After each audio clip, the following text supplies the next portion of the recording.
All right, here we go.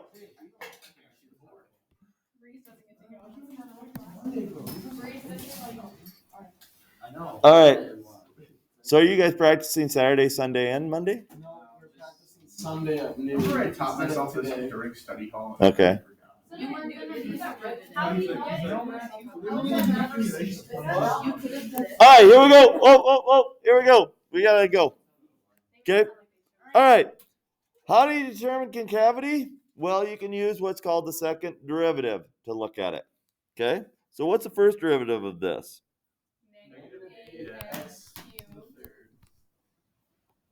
Minus 6x to the second plus 120x. What's the second derivative of this? Negative 24.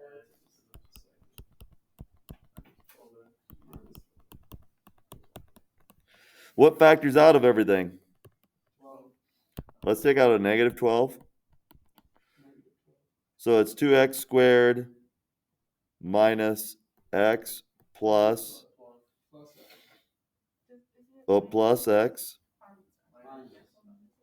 minus 10, right? Now, does this factor? Yes, it does.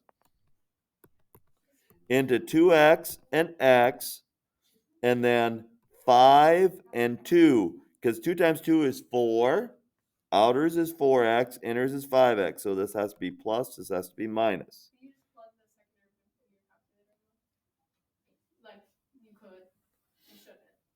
No, you would plug the actual function into your calculator and look at concavity.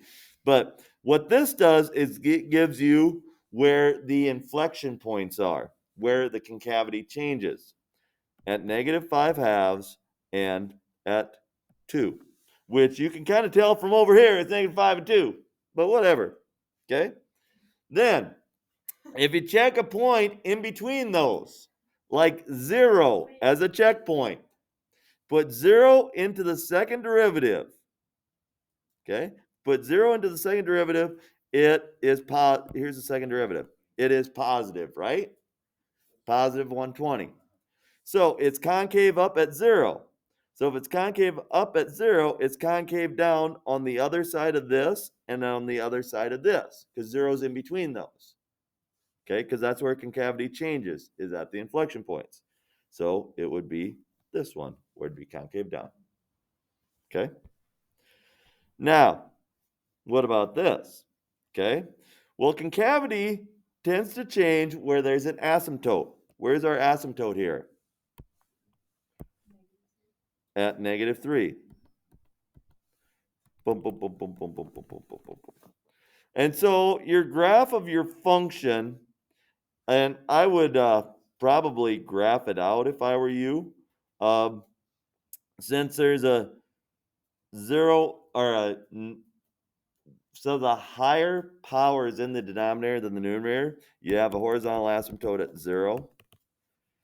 And since this is negative, I think the function goes like this and like this.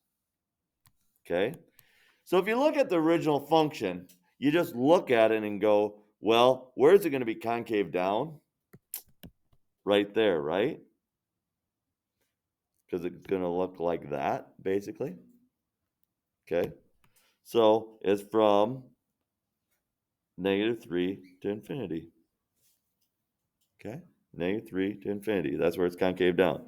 Now, you could work and try to find the second derivative and all that, but that would take time. It's easier just to graph it out. And I didn't even need a graphing calculator to graph it out. I just graphed it out. Now, this one is a little tougher because it's a little harder to figure out what the graph exactly looks like. Okay? A cube root function kind of actually looks like this, because x cubed looks like this, and the inverse of a cube of that one is this one. Okay? Now, since it's a negative, your graph is going to kind of look like that. Now, where's your number that you can't have? Is it at 6 or the cube root of 6? No, it's just regular 6. Because if you put the cube root of 6 in here, that would be a cube root inside a cube root. So it's regular 6. So 6 is like a hole in the graph. Okay? So that's where it's going to like change concavity from concave down to concave up or whatever. So where is it concave up? Well, if you know a little bit about this graph, it should go like this. So it should be higher than 6. Yeah, it should be higher than 6. Okay. All right. So then on another section, you'll have to find points of inflection. Points of inflection are really easy. What you do is find the second derivative. So the first derivative is 15x to the fourth minus 120x cubed. Second derivative is 60x to the third minus 360x squared.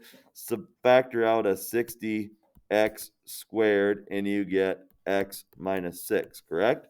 So where are our 2 points of inflection? 0 and 6, okay? So that's points of inflection. And then you'll get to this, and I think this might be the easiest thing you'd cover today, okay? This is a twice differentiable function, okay? The value at -6 is -1. We don't worry about that too much. The first derivative of -6 is 0, which tells us it's a critical number. When the first derivative equals 0, it's a critical number. That means it's either a minimum or a maximum, okay? If the second derivative is a negative number at that point, that means it's concave. I took a guess. Okay. When the second derivative is negative, it's concave down. When the second derivative is positive, it's concave up. So the graph looks like that at this point at -6. Okay? So what is that? Is that a maximum point or minimum point? Maximum point. So when your first derivative is 0 and your second derivative is a negative, it's a maximum point. If your first derivative is 0 and your second derivative is positive, it's a minimum point. If both your first derivative and second derivative are 0, no way to tell. Okay? Then it's not going to be a min or a max because it's not a critical number. Your first derivative has to be 0 to be a critical number. So that's what these problems will take about a minute for you to do. I think that's the last section you have of the things today. So you got quite a bit to do, but you got a half hour to do them.